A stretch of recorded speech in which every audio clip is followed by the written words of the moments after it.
Welcome in to the Arkansas Sports Network's Hometown Sports Football Preview, proudly presented by Arkansas Tech University, D3 Auto Sales, and Metcalf Trucking and Trailer Repair.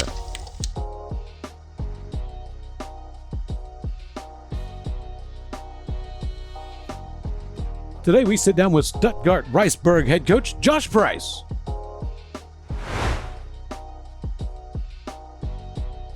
This pigskin preview is brought to you by Petrus Chevrolet Buick GMC.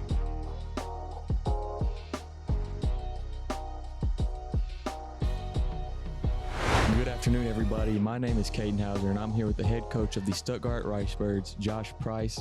Thank you for being here with us today for this Arkansas Sports Network interview. You bet, man. Glad to be here. You're going into your 9th year as the coach here at Stuttgart. Could you tell us a little bit about what you did before you got here? GA'd for a year back in years ago, 2002 at Arkansas Tech after I finished playing ball. I went and worked for Billy Laird at Nashville for a year in 2003, and then I was at Greenbrier with Scott Schwartz and Bill Buckner for 2 years. Then I actually came to Stuttgart in 2006 with Bobby Bolden, was the offensive coordinator here for a year. Left and went to Dardanelle and was the head coach there for 9 years. And then when this job came open in 2016, I knew the tradition and the things that went on here was too good of an opportunity not to take it. Could you tell us a little bit how Stuttgart has been for you since you've got here? Oh, it's been great. When I got here, there was some issues in the athletic department. To just say that and a lot of the people felt like football was all that was being taken care of. So I've really taken a lot of pride in trying to get all of our programs going and have our entire athletic program in a good state. Coaching is not just a one-man job, especially for football. Could you tell us a little bit about some of the assistant coaches that you have? On my high school staff, there's 5 of us, including myself. Coach Brett Watson has been here on and off since 2000. He's left a couple of times to go other places, but now he's back and runs my defense. He's our defensive coordinator. Don Sherrill Brown was a quarterback on the 2012 state championship team here. He's my defensive back coach and my running backs coach. Cameron Simpson is also a former Ricebird that moved away in the 10th grade to Valonia, but he's back now. He helps with our O-line, D-line. Excuse me. And then Dawson Moser, he runs with our wide receivers. He's our offensive coordinator. And the great thing about all those guys is they're also my head track coach, my head baseball coach, my head soccer. So they're also involved in all the other sports.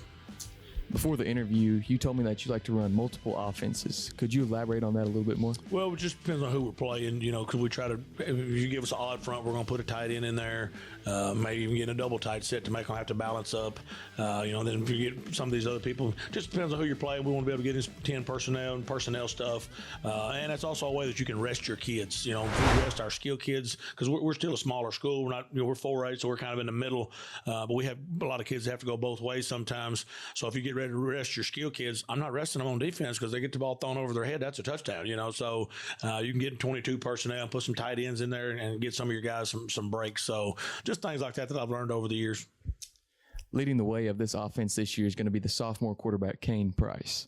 Last year, he had 2,600 yards along with 25 touchdowns. What are your hopes and aspirations for his sophomore year? Well, junior year. I hope he continues to work. That's the thing I'm most proud about Kane is the way he works. He had a great year last year, all those yards and all those touchdowns and things. But if he does that again this year, I'm a run first guy. I hope he does that in about 13 or 14 games, not 11. So because last year we were very one-dimensional, we were not able to run the football very well because our starting running back broke his hand the first play of the season. So we kind of became one-dimensional. And we still want to throw the ball and keep people honest, but we want to be able to line them run the football as well. So, and that's something I expect out of him. Our spring scrimmage the other night, he did a really good job of running the football. We won't be a dual threat. He's not going to carry it 20 times a game, but he's going to carry it 5 or 6 for a big yardage. So, hopefully those are the things that he can do. And we got to do a better job, and he knows this, of taking care of the football. We can't have all those. We had 10 interceptions last year. I'd like to see half of that in the full season this year.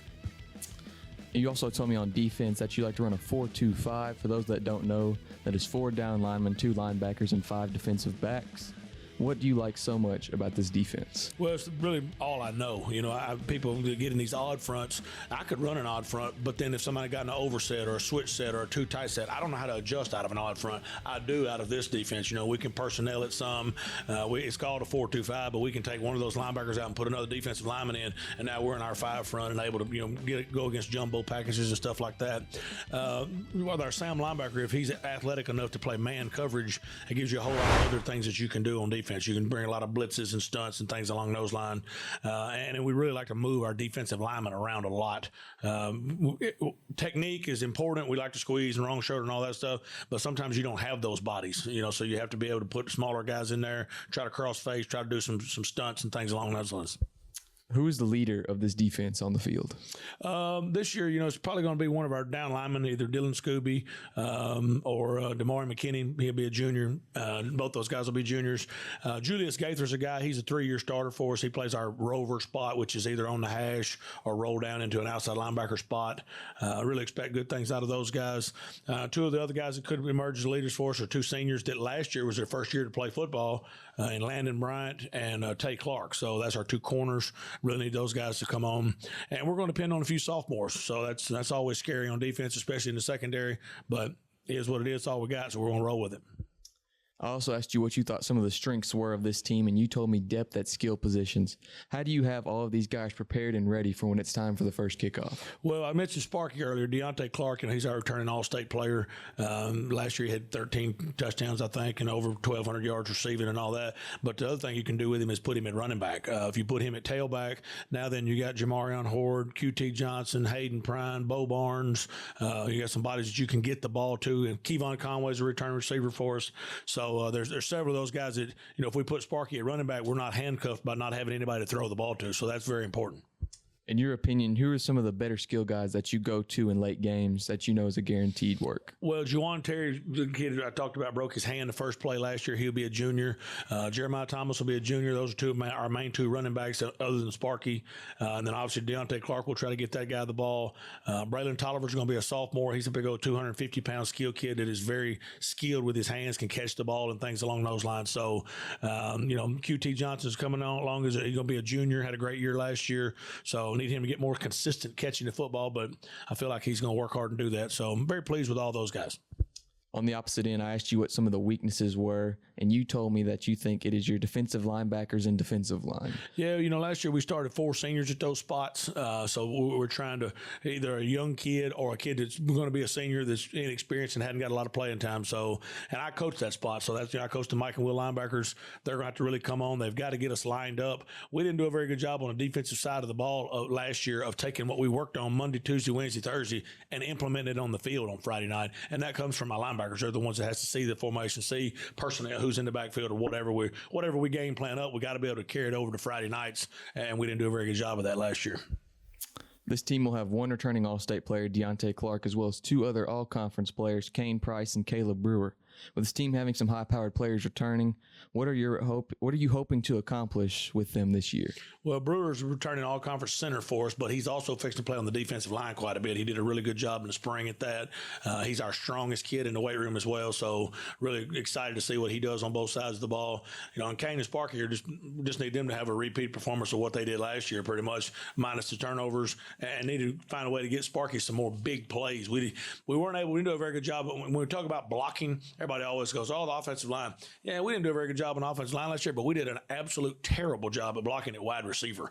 We've got to do a good job on the edges and get the ball out in space and take some of those behind the line of scrimmage hitches as fast as QT and Sparky are. If we get a hat on a hat, they can score from anywhere. So we got to do a better job of that, where we're not having only big plays we had last year were over the top passes, and which is great. Everybody loves to see those, but I like the easy ones. To go a little more in-depth on your All-State selection, Deontay Clark, he had 67 receptions for 1,250 yards and 12 touchdowns. Unfortunately, this is going to be his last year as a Ricebird. You told me that he has been looked at by some colleges, which is a huge honor for any collegiate and high school athlete. What are you hoping for him in his last year as one of your players? Well, number one, I hope he stays healthy. I need that guy out there. But he's going to play. He also had 4 interceptions for us last year. He'll play in the secondary when we go play the Warrens and the DeWitts and the guys that can throw it around some. So I need him to just continue what he's been doing. And hopefully he gets to go play, a UCA or a Tech or OBU, somebody like that that's inquiring about him. Every college coach that's come through here knows who he is, has talked about him. So we're excited for him to have a good senior year.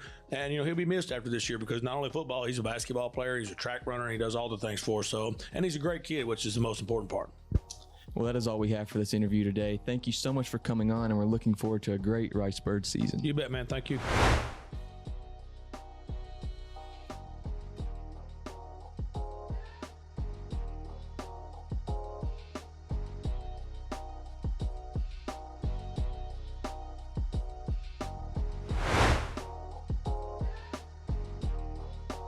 We'd like to thank the England School District and the England East Lab for their contributions on this video.